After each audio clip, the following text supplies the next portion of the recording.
오늘 보실 말씀 신약성경 57쪽 마가복음 3장 20절부터 35절까지 말씀을 제가 읽겠습니다. 집에 들어가시니 무리가 다시 모임으로 식사할 겨를도 없는지라 예수의 친족들이 듣고 그를 붙들러 나오니 이는 그가 미쳤다 하밀러라. 예루살렘에서 내려온 서기관들은 그가 바알세불이 집되었다 하며 또 귀신의 왕을 힘입어 귀신을 쫓아낸다 하니 예수께서 그들을 불러다가 비유로 말씀하시되 사탄이 어찌 사탄을 쫓아낼 수 있느냐. 또 만일 나라가 스스로 분쟁하면 그 나라가 셀 수 없고 만일 집이 스스로 분쟁하면 그 집이 설 수 없고 만일 사단이 자기를 거슬러 일어나 분쟁하면 설 수 없고 망하느니라. 사람이 먼저 강한 자를 결박하지 않고는 그 강한 자의 집에 들어가 세간을 강탈하지 못하리니 결박한 후에야 그 집을 강탈하리라. 내가 진실로 너희에게 이르노니 사람의 모든 죄와 모든 모독하는 일은 사하심을 얻되 누구든지 성령을 모독하는 자는 영원히 사하심을 얻지 못하고 영원한 죄가 되느니라 하시니 이는 그들이 말하기를 더러운 귀신이 들렸다 함이러라. 그때 예수의 어머니와 동생들이 와서 밖에 서서 사람을 보내어 예수를 부르니 무리가 예수를 둘러 앉았다가 여짜오되 보소서 당신의 어머니와 동생들과 누이들이 밖에서 찾나이다. 대답하시되 누가 내 어머니이며 동생들이냐 하시고 둘러앉은 자들을 보시며 이르시되 내 어머니와 내 동생들을 보라. 누구든지 하나님의 뜻대로 행하는 자가 내 형제요 자매요 어머니이니라. 아멘. 기도하고 말씀 나누겠습니다. 하나님 감사합니다. 오늘도 함께 우리가 예배할 수 있는 시간도 주시고 예배당도 주시고 이 공동체도 주심을 감사를 드립니다. 이제 말씀을 나누니 성령이 우리들의 심령 가운데 오셔서 우리를 새롭게 하시며 또한 말씀을 들을 때 성령께서 주신 은혜로 깨닫게 하시고 우리의 삶과 영혼에 정말 믿음의 양식이 되는 시간 되게 하여 주시옵소서. 예수님의 이름으로 간절히 축복하며 기도하옵나이다. 아멘. 이 시간 이곳에서 또한 온라인으로 함께 예배하는 모든 분들 주님의 이름으로 축복합니다. 오늘 이 시간에도 교회란 어떤 공동체인가 이 주제를 가지고 우리가 함께 네 번째 말씀을 나누려고 합니다. 기독교 교회에서 신앙생활을 하면 다른 종교단체나 모임에서 또 그 나름대로의 어떤 종교적인 생활하는 것과 비슷한 면도 있지만 사실은 다른 면도 꽤 많이 있지요. 처음에 그래서 예수 믿고 교회 안에 들어와서 특히 이제 청년들이나 젊은 분들 가운데 그런 분들이 있는데 교회에서 신앙생활 할 때 좀 낯설고 어색한 것 중에 하나가 교회 와서 예배드리면은 사람 이름 부를 때 형제 자매 이렇게 얘기하는 거 듣고 아니 왜 저 사람이 나한테 형제라고 얘기하지? 왜 자매라고 얘기할까? 이런 것들이 낯설게 느껴지는 경우들이 많이 있어요. 그래서 들어와서 처음 전도되거나 처음 이제 청년 같은데 이제 서울에서 이제 사역하다 보면 왜 뭐 형제 자매라 그러는 거 이건 낯간지러워 가지고 못 하겠다고 그렇게 얘기하시는 분들이 있죠. 다행히 우리 교회는 그렇게 얘기를 안 합니다. 연세 드신 분들은 다 직분이 있기 때문에 우리는 이제 직분을 가지고 거의 얘기를 하지 뭐 형제님, 자매님 이렇게 잘 얘기할 만큼 다 이제 신앙의 이렇게 초반에 계신 분들이 없기 때문에 또 우리에게는 잘 해당이 되지 않는 얘기이기도 해요. 그런데 이 성도들 사이의 관계가 형제, 자매, 다시 말해 가족의 관계라고 부르게 되는 것은 사실은 뭐 우리가 그냥 편해서 그렇게 부르는 게 아니라 성경 가운데 예수님도 그러셨고 사도들도 너희들은 한 가족이다. 그리고 서로가 부를 때 형제요 자매라고 부르라고 말씀으로 하셨기 때문에 우리가 그 성경의 규정을 따라서 말씀을 따라서 서로를 부를 때 이 가족의 명칭인 형제 자매 이렇게 부르게 됩니다. 마태복음 23장 8절에서 예수님 이렇게 말씀을 하셔요. 너희는 랍비라 칭함을 받지 말라. 너희 선생은 하나요 너희는 다 형제니라. 야고보서 2장 1절에서도 보면 사도 야고보가 이렇게 얘기를 합니다. 내 형제들아 영광의 주 곧 우리 주 예수 그리스도에 대한 믿음을 너희가 가졌으니 사람을 차별하여 대하지 말라. 이렇게 야고보에서 말씀을 해요. 예수님도 그러시고 이 야고보 사도뿐만 아니라 다른 많은 사도들도 성도들을 부를 때 형제 자매로 부르고 교회에서도 너희가 서로가 그렇게 부르라 이렇게 가르치고 또한 실천하게 했습니다. 도대체 그러면 아니 왜 교회 안에 들어오면 사실 우리가 뭐 같은 호족에 들어있는 사람도 아니고 성씨도 같은 것도 아닌데 왜 서로를 형제 자매라고 부르면서 가족의 용어를 써가지고 서로가 이렇게 대해야 되는가? 크게 세 가지 이유 때문에 우리는 형제 자매의 가족으로 서로를 대하게 됩니다.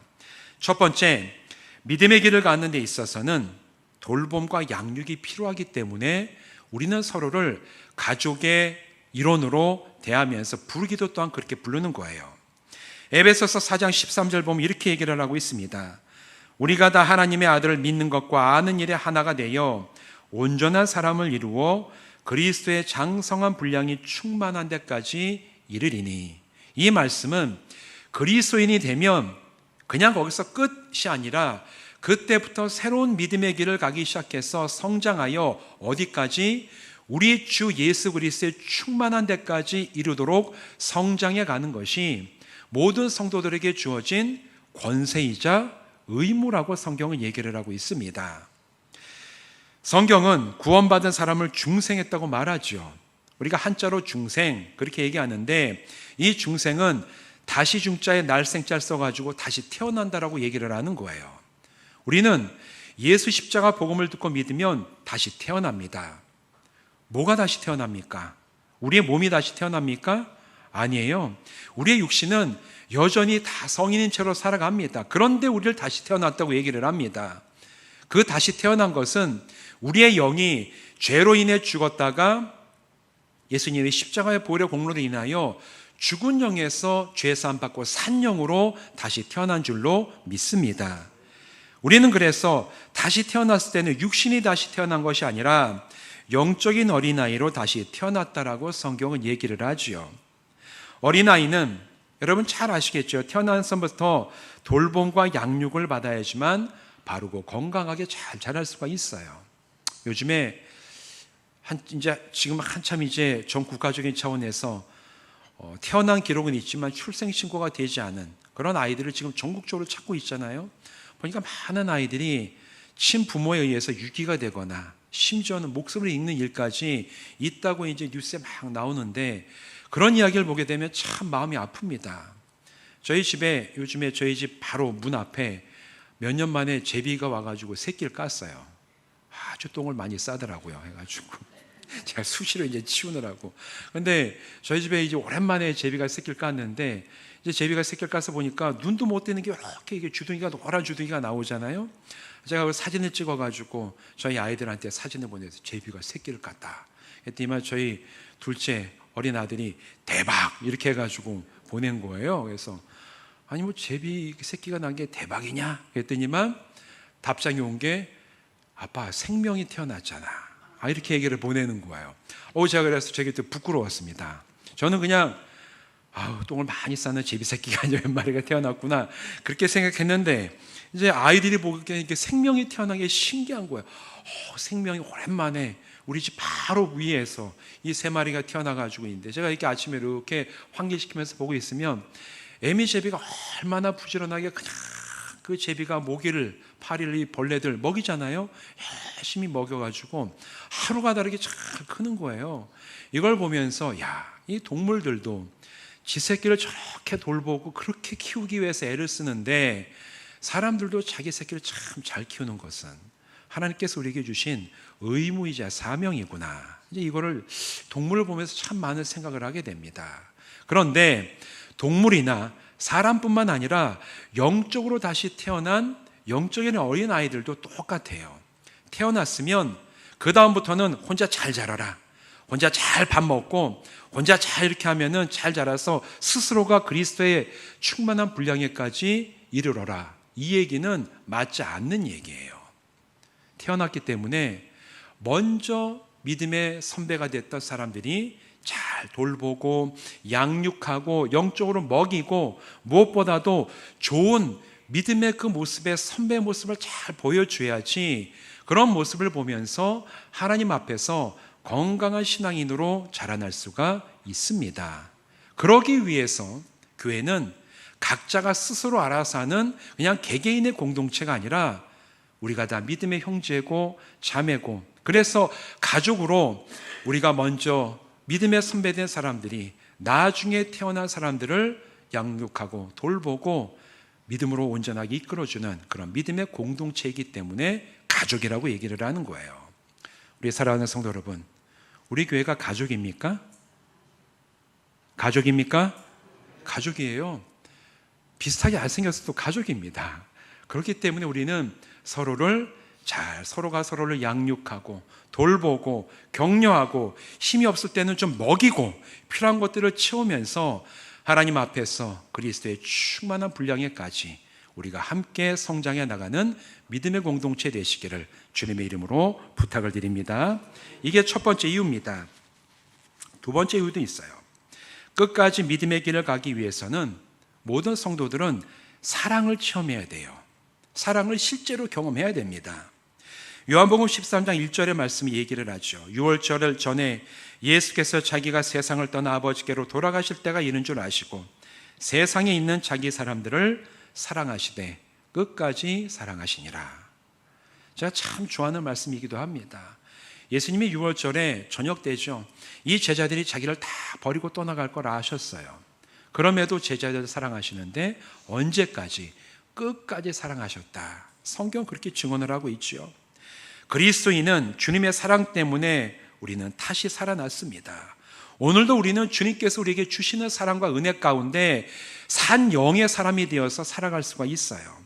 주님의 사랑이 우리에게 주어지고 있습니다.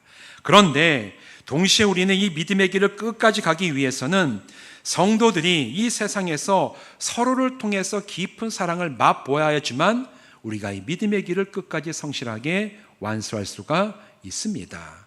하나님께서 우리에게 사랑을 주시는 거 맞아요. 그러나 때로는 우리가 영적으로 지치고 어려움을 통과하면은 실제로 우리를 사랑해주고 나에게 격려 얘기를 해주고 밥이라도 함께 먹으면서 정말 힘내라고 얘기해주고 나를 위해서 기도해주는, 실제로 우리에게 사랑을 안겨주는 그런 사람들과의 관계에서 위로받고 격려받고 세움받아야 될 그런 필요가 우리에게 존재를 합니다.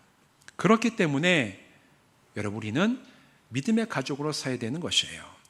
여러분, 세상도 사랑에 대한 얘기를 많이 하죠. 근데 여러분, 세상이 말하는 이 사랑은 대부분 다 조건적인 사랑일 때가 많습니다. 조건이 되면 사랑하고 조건이 안 되면 사랑이 안 하는 거예요.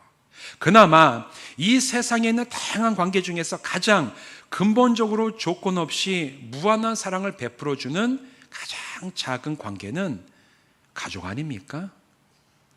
가족으로 모일 때 여러분, 부모가 자녀를, 또 형제들끼리 자녀가 부모를 사랑할 때 조건 때문에 사랑하면 그건 더 이상 가족이 아니죠. 사랑을 할 때 가족의 사랑은 네가 나의 자녀이기 때문에, 나의 부모이기 때문에, 나의 형제 자매이기 때문에 우리는 조건 없이 사랑하고 또한 사랑할 수 있습니다. 그렇기 때문에 성경은 그리스도인들의 모임에 대해서 가족이라고 얘기를 하는 거예요.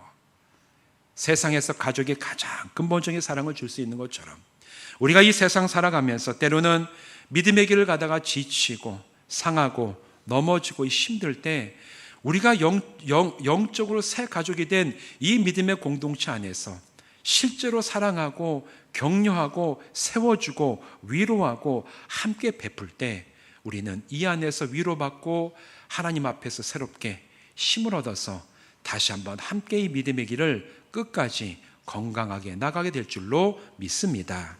그렇기 때문에 여러분, 우리는 서로를 위해서 기도를 해줘야 돼요. 마음으로도 기도하는 게 중요하지만 수시로 우리가 축복하면서 제가 당신을 위해서 기도합니다. 당신을 위해 축복합니다. 격려합니다. 힘내십시오. 당신을 사랑합니다. 이런 말을 서로 건네며 실제로 축복하고 사랑하고 위로할 때 우리가 하나님 앞에서 정말 귀한 영적인 가족으로 세워질 줄로 믿습니다. 이러한 믿음의 공동체 되시기를 주님의 이름으로 부탁을 드립니다. 마지막 세 번째 이유가 있어요. 이 세 번째 이유가 가장 근본적이며 중요한 이유입니다. 왜 우리가 영적으로 가족이냐? 십자가 복음이 우리를 가족으로 만들기 때문에 그렇습니다. 갈라디아서 4장 4절부터 6절까지의 말씀이 이렇게 기록이 되어 있어요. 때가 차매 하나님이 그 아들을 보내사 여자에게 나게 하시고 율법 아래에 나게 하신 것은 율법 아래에 있는 자들을 속량하시고 우리로 아들의 명분을 얻게 하려 하심이라. 너희가 아들이므로 하나님이 그 아들의 영을 우리의 마음 가운데 보내사 아빠 아버지라 부르게 하셨느니라. 복음이 우리를 어떻게 바꾸느냐? 우리가 예수 십자가 복음을 믿을 때 우리 안에 하나님께서 이제는 하나님을 무서워하고 두려워하는 그런 영이 아니라 내가 이제 하나님의 자녀가 되었구나라는 것을 확신할 수 있는 양자의 영을 보내셨다는 거예요. 자녀로 받아주는 그런 양자의 영. 그래서 이제는 우리가 구원받은 자로 하나님을 부를 때 그냥 멀리 있는 존재가 아니라 하나님을 아빠, 아버지라고 부를 수 있게 하셨다. 성경은 이렇게 얘기하고 있습니다. 하나님은 저희 아버지가 되세요. 여러분에게 하나님 누구십니까? 자, 이것도 사지선다형으로 할까요? 삼촌, 당수 쭉 4번만 알려드릴게요. 4번 아버지. 자, 누굽니까? 아버지죠. 여러분, 그러면 하나님이 저희 아버지세요. 하나님이 여러분의 아버지십니다. 그럼 저와 여러분의 촌수가 어떻게 됩니까? 사촌입니까? 이거 너무 멀고 형제자매 아닙니까? 형제자매. 그래서 성경은 우리에게 형제자매라고 얘기를 하는 거예요. 가장 중요하게 하나님이 나의 아버지고 되시고 여러분 한 분 한 분의 아버지가 되시기 때문에 우리가 예수 안에서 형제다. 성경은 바로 그 진리를 우리에게 지금도 얘기해 주고 있어요. 내가 하나님을 아버지로 부르고 여러분이 하나님을 아버지라고 부르는 그 관계 안에 있을 때 우리는 하나님 앞에서 믿음의 형제자매인 줄로 믿습니다. 그래서 성경은 성도들을 가족이라고 불러요. 성씨도 다르고 생긴 것도 다르고 혈연 관계도 다르지만 우리 모두는 예수님 때문에 하나님의 자녀가 된 영적인 형제자매 한 가족임을 기억을 하시면서 볼 때마다 그래서 우리는 서로 축복을 해야 돼요. 주여, 제가 이 형제를 축복합니다. 제가 이 자매를 축복합니다. 우리를 한 가족으로 모으신 주여 감사합니다. 이 믿음의 고백으로 하나님 앞에서는 우리 모든 성도들 되시기를 주님의 이름으로 부탁을 드립니다. 성경은 구약과 신약 통틀어서 모두가 육신의 부모와 가족을 공경하고 사랑하라고 명령을 해요. 그런데 문제는 이 육신의 가족과 영적인 가족에 따르는 가치관과 목표가 다를 때가 있어요. 육신의 가족도 중요하지만 이 육신의 가족이 추구하는 목표, 또 우리가 새롭게 모이게 된 이 영적인 가족이 추구하는 목표가 또 가치관이 다를 때가 있어요. 특히나 함께 신앙생활을 하는 가족은 그런 일이 참 그래도 드물게 일어나지만 나와 내 형제들의 믿음이 다르고 또 복음 안에서 함께하지 못하는 경우에는 그런 경우들이 종종 일어날 때가 있지 않습니까? 그런데 보면 오늘 본문 가운데 예수님이 처한 상황도 그랬습니다. 예수님도 그러한 상황 가운데 계셨어요. 오늘 이 본문 말씀이 마가복음 2장은 예수님이 갈릴리에서 공생애를 시작하시면서 여러 가지 기적을 행하고 이제 가르치심을 막 시작하시던 그 초창기 때에 일어날 사건을 우리에게 얘기를 해줍니다. 예수님이 병자를 낫게 하셨습니다. 귀신 들린 사람을 쫓아내셨어요. 회복이 되고 병자들이 낫는 그런 일들이 갈릴리에서 막 일어난다는 얘기가 소문이 퍼져나가니까 심지어 예루살렘에 있던 서기관들도 이게 뭔 일이냐 그걸 확인하려고 내려왔다라고 오늘 본문에서 얘기를 하고 있죠. 그런데 그러면서 그 당시에 사회적으로나 종교적으로 기득권을 누리면서 위선적인 신앙을 가지고 있다고 예수님이 심하게 질책하시던 이 서기관들이나 바리새인들이 예수님과 아주 심각한 갈등 관계를 갖게 됩니다. 그러면서 예수님이 행하시는 여러 가지 기적, 병 고침, 귀신을 쫓아내는 그런 일들을 보면서 서기관들과 바리새인들은 비난을 해요. 저거 뭔지 알아? 저 귀신의 힘을 빌어가지고 행하는 거야. 바알세불이 들렸어. 저건 아주 잘못된 거야. 이런 식으로 막 비난을 해요. 그런데 오늘 성경을 보면 그 비난이 쫙 퍼져나갔다라고 얘기를 하고 있습니다. 아마도 예수님이 이렇게 미쳤다라고 몰아가는 이 소식이 나사렛에 있었던 예수님의 가족들에게도 아마 금방 들어갔을 겁니다. 예수님의 가족은 그런 소문을 들었을 때 여러분 인간의 상식적으로 한번 생각을 해보세요. 아니 우리 형이 장남이었습니다. 예수님이 장남이 어느 날 집을 나갔어요. 집에 안 들어와. 근데 집을 안 들어오는데 보니까 사람들이 막 함께 다니는데 귀신도 쫓아내고 병자도 고친다고 하는데 들려오는 소식을 보니까 야, 이 아들이 이제 미쳤다라는 얘기까지 집에 앉아있는데 들리는 거예요. 여러분 만약에 여러분 자식 중에 한 명이 미쳤다라는 소식을 막 사람들이 전해준다 그러면 아, 우리 자녀가 미쳤구나 이러고 계시겠습니까?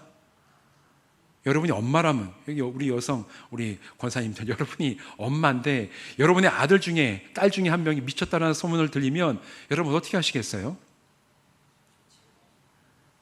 여러분 찾아 나갈 겁니다. 예수님과 예수님의 가족의 반응은 너무나 당연한 반응이었어요. 얼마나 걱정이 되겠습니까? 미쳤다라는 소식이 들리는데 이 아들이 미쳤대요. 나가서 행동하고 돌아다니는 게. 그래서 예수님의 가족들, 예수님의 어머니 마리와 그 다음에 이 예수님의 이 동생들이 이제 급하게 길을 나서서 예수님을 찾으려고 온 거예요. 왔어요. 와서 보니까 사람들이 많이 모여 있는 그 가운데 예수님이 계신 겁니다. 너무나 당연하고 상식적인 반응 아닙니까? 얘들아 가자. 이제 가서 우리 아들 저 예수를 우리가 데려와가지고 좀 집에 좀 다시 우리가 데리고 와야 되겠다. 도대체 무슨 일을 벌이고 있는 건지 한번 가보자. 이런 마음을 가지고 어머니와 형제들이 나오는 건 너무나도 인간적으로 당연한 그런 일입니다. 왔어요. 예수님 맞습니다. 예수님한테 가서 얘기하기가 좀 그러니까 밖에서 한 사람에게 부탁을 해서 얘기를 전달을 합니다. 뭐라고 얘기했겠습니까? 아들아, 이제 엄마와 형제들이 왔으니 이제 우리 집으로 돌아가자. 이런 얘기하지 않았겠습니까? 당연히 그런 얘기를 했을 거예요. 너무나 당연한 얘기입니다. 그런데 이때 예수님의 가족들은 예수님이 어떤 분이신지, 예수님이 지금 시작한 이 공생애와 그 생애 가운데 행하신 사역이 어떤 사역인지를 전혀 이해하지 못했기 때문에 그분들은 당연히 가족으로 해야 될 일을 지금 행하고 있는 겁니다. 동생들은 아마 그럴 수 있다고 생각해요. 예수님의 동생들은 예수님에 대한 전혀 이해가 없었을 테니까. 그런데 마리아까지도 이렇게 행동한다는 것이 사실은 성경학자들이 보기에 마리아는 좀 달랐어야 되지 않겠나. 이렇게 성경을 해석하는 성경학자들이 있습니다. 왜냐하면 누가복음 1장에 보면 마리아가 처녀의 몸으로 예수님을 잉태했을 때 천사들이 찾아와요. 그러면서 마리아에게 얘기를 합니다. 그걸 수태고제라고 얘기를 하는데 이제 마리아야 네가 이제 처녀의 몸으로 잉태해서 아들을 낳을 것인데 그 아들을 임마누엘이 할 것이고 그 아들은 하나님의 아들이며 다윗의 왕위를 이어받을 통치자가 될 것이다. 이렇게 천사들이 얘기를 해줍니다. 마리아는 알았어요. 자기 몸으로 난 첫 아들인 예수가 다른 사람과 다른 존재이고 분명히 하나님께서 이 아들을 통해서 이루실 일이 있을 것임을 마리아는 이미 진작에 알았습니다. 그런데도 마리아가 똑같이 형제들과 와서 데려가려고 왔던 이유는 우리가 어떻게 생각할 수 있냐 하면 아마 마리아가 이때까지도 너희 아들이 하나님의 아들이고 네가 태어날 그 아들이 하나님의 아들이고 다윗의 왕위를 이어서 통치할 자가 될 것이라니 천사의 알림, 계시를 아마 아주 인간적인 관점에서 자기가 받아들이고 기대하지 않았었을까. 보통 그렇게 해석을 합니다. 이제야 예수가 나가서 사람들을 위해서 높아지고 많은 사람들이 칭송하고 사람들한테 정말 다윗의 그 왕위를 얻을 만큼 정말 사람들 앞에 뛰어난 모습을 보여주기를 어쩌면 마리아도 간절하게 원했을지도 몰라요. 그런데 이 마리아가 보기에는 이 아들이 미쳤다라는 얘기를 들으니까 더 이상 가만히 있을 수가 없었을 가능성이 굉장히 많습니다. 그래서 형제들과 함께 데리려고 나왔던 거예요. 그런 이런 가족의 반응에 대해서 예수님은 33절 하반절에서 이렇게 말씀을 하십니다. 대답하시되 누가 내 어머니며 동생들이냐? 여러분 이 말씀만 보면 굉장히 냉정합니다. 아니 예수님을 데리려고 온 거예요. 가족으로서 너무나 당연한 겁니다. 그래가지고 와서 이제 사람들에게 기별을 해가지고 어머니가 왔습니다. 한번 좀 나가서 보시죠.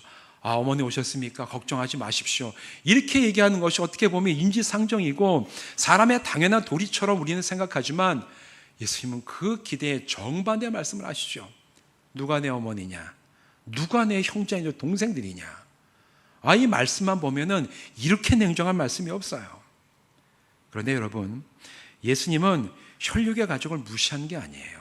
나중에 십자가에서 죽으실 때 그 피 흘리는 아들의 모습을 보고 있었던 어머니 마리아를 그 자리에 있었던 요한에게 맡깁니다. 앞으로 네가 잘 모셔라. 너의 어머니다. 죽어가면서도 어머니를 걱정하셨던 그 마음이 예수님의 마음이었어요. 나중에 그리고 예수님은 돌아가시고 부활하신 다음에 예수님의 형제들이 다 예수가 누구신지를 안 다음에 초대교회 굉장히 중요한 일꾼들이 되고 사역자가 되었다는 것이 나중에 쭉 이어져 나오고, 우리가 이 야고보서라고 얘기하니 사도 야고보는 예수님의 동생 야고보입니다. 그 정도로 나중에 다 변화된 모습으로 살아갔는데 이때까지는 그러지 못했다라는 거예요. 그렇게 볼 때 예수님은 다만 이 세상의 가족과 하나님이 세우신 새 가족의 가치와 목표가 다를 때 거기에 모이는 많은 사람들 앞에서 하나님께서 세우신 새로운 영적인 가족의 기준이 무엇이고 육신의 가족과 어떻게 다른지를 사람들에게 명확하게 알려주시기 위해서 우리가 보기에는 굉장히 냉정한 그런 말씀을 하실 수밖에 없었던 겁니다. 그러면서 예수님은 바로 이어서 말씀을 하시죠. 도대체 그렇다면 누가 하나님이 세우신 새 가족의 범위 안에 들어오는 자들인가? 예수님께서 이 말씀하신 새 가족의 기준에 들어가야만, 그래야지만 우리는 영적인 가족으로 서로를 부를 수가 있고 믿을 수가 있고 함께 갈 수가 있어요. 반대로 그렇지 않다면 우리가 모여있는 이 예배 시간에 함께하고 있더라도 그 새 가족의 범위에 들어가지 않는다라는 얘기예요. 오늘날 우리에게도 굉장히 중요하게 적용되는 말씀입니다. 도대체 그런 그 기준이 무엇이냐? 34절 35절에서 말씀하시죠. 둘러앉은 자들을 보시며 이르시되 내 어머니와 내 동생들을 보라. 옆에 있는 사람이 다 내 어머니와 내 동생들일 수 있다는 얘기입니다. 누구든지 하나님의 뜻대로 행하는 자가 내 형제요 자매요 어머니이니라. 누가 나의 형제인가? 누가 나의 자매인가? 누가 나의 부모인가? 혈육, 그건 기본적으로 우리의 가족이 맞아요. 그러나 하나님 앞에서 새롭게 세우신 그 가족은 하나님의 뜻을 알고 그 뜻대로 행하는 자가 예수님의 형제이고 오늘 우리가 함께 모이는 새 가족의 기준이라고 예수님께서 말씀을 하셨습니다. 그렇다면 하나님의 뜻은 어디에 있을까? 많은 말씀 예수님께서 하셨지만 마가복음 1장 14절 15절은 이렇게 말씀을 하십니다. 요한이 잡힌 후 예수께서 갈릴리에서 오셔서 하나님의 복음을 전파하여 이르시되 때가 찼고 하나님의 나라가 가까이 왔으니 회개하고 복음을 믿으라 하시더라. 처음 공생을 시작하실 때 예수님의 선포하신 말씀이에요. 하나님 나라 가까이 왔다. 회개하고 복음을 믿으라. 여기에 하나님의 뜻을 행하는 모든 것이 함축되어져서 들어 있습니다. 하나님의 새 가족이 되는 사람은 첫 번째로 하나님의 나라가 임할 것이고 하나님의 통치하시는 그 나라에 대한 소망과 기대를 가지고 살아가는 사람이에요. 보는 게 이 세상이 전부라고 생각하는 사람에게 어찌 하나님 나라가 의미가 있겠습니까? 그러나 하나님 살아계시고 하나님께서 다스리시는 하나님 나라가 반드시 우리에게 임할 것이고 나에게 주어진 약속임을 확신할 수 있는 사람, 그 사람의 진정으로 하나님의 뜻을 알고 그 뜻대로 행하는 첫 번째 조건에 합당한 사람입니다. 그런데 여러분, 누가 하나님 나라에 들어갈 수가 있습니까? 죄가 없는 사람이 들어가요. 죄 있는 사람은 들어갈 수가 없어요. 그래서 예수님 바로 이어서 말씀을 하시죠. 회개하라. 회개하라는 것은 내가 하나님을 떠나서 죄인이었음을 인정하고 고백하며 그 죄의 사함을 받아야 됨을 절실하게 하나님 앞에서 고백하라는 얘기예요. 내가 죄인이 아니고 나는 잘 살고 있고 나는 내 능력과 힘 가지고 다 잘할 수 있어. 그런 사람은 사실 하나님이 필요가 없습니다. 그러나 주님, 저는 죽을 죄인이고 제 능력과 힘 가지고는 나의 이 죄를 도무지 해결할 수가 없습니다. 그렇게 고백하고 하나님께 나가는 사람만이 하나님 나라, 하나님의 새 가족에 합당한 사람이 될 수가 있습니다. 그럼 회개하는 자에게 뭐가 필요해요? 복음이 필요합니다. 그래서 예수님은 회개하고 복음을 믿으라고 말씀을 하신 겁니다. 내 능력이 아니라 예수 그리스도의 십자가 구속의 은혜, 우리 주님이 십자가에서 흘리신 그 보혈의 공로가 우리의 죄를 사하고 참된 회개로 나아가 하나님 나라에 들어갈 수 있는 하나님의 자녀로 우리를 바꿔놓는 줄로 믿습니다. 여러분도 믿으십니까? 그 믿음이 있을 때 우리는 하나님 나라의 새 가족이 되는 거예요. 아무리 여기에 같이 앉아있고 내가 뭐 한다 얘기해도 내 마음속에 하나님 나라에 대해서 또 그 날에 합당하게 회개하지 아니하고 복음을 믿지 않는 사람은 보고 있어도 같은 가족이 아니고 함께 예배해도 하나님 앞에서의 새 가족에 들어오지 못합니다. 그게 예수님이 말씀하신 하나님 나라의 새 가족의 기준에 합당한 거예요. 사랑하는 성도 여러분, 이 말씀을 오늘 우리들에게도 똑같이 적용이 됩니다. 여러분, 하나님께서 여러분을 부르시고 여러분을 위해서 피 흘리신 예수님의 십자가 복음을 통해서 죄의 사함을 주시고 하나님의 자녀가 되어 우리가 하나님 앞에서 새 가족이 되신 것을 확신하십니까? 하나님께서 우리를 그렇게 부르셨어요. 교회는 그저 그래서 와서 예배 한번 드리고 그냥 터진 다음에 또 주일 되면 또 모이고 이게 아니라 하나님의 나를 복음 안에서 부르셨기 때문에 주여, 제가 예수 안에서 이 믿음의 형제자매들과 함께 주님 앞에 새 가족이 된 그런 공동체임을 제가 고백을 합니다. 그렇기 때문에 하나님, 우리를 모이게 하실 때 제가 사람들을 가족으로 대하겠습니다. 가족으로 내가 사랑하겠습니다. 서로를 위해 격려하고 때로는 참 부족해 보여도 서로가 서로를 품어주고 이해하고 위로하고 축복하고 사랑하고 나가겠습니다. 이런 결단이 있을 때 우리는 진짜 하나님 앞에 새 가족으로 건강하고 바르게 세워질 줄로 믿습니다. 이제 우리 교회가 그런 부름 가운데 있음을 알고 여러분, 서로를 보실 때 더 깊이 축복하시기 바랍니다. 더 진정으로 사랑하시기 바랍니다. 더 힘있게 위로하시고 격려하셔서 여기 있는 분들 한 분도 빠짐없이 모두가 다 가족이 되어 하나님 나라가 이 땅에 임할 때 정말 기뻐하는 모습으로 다 같이 그 나라에 들어가는 은혜의 날을 맞이하시기를 주님의 이름으로 축원드립니다. 기도하시겠습니다.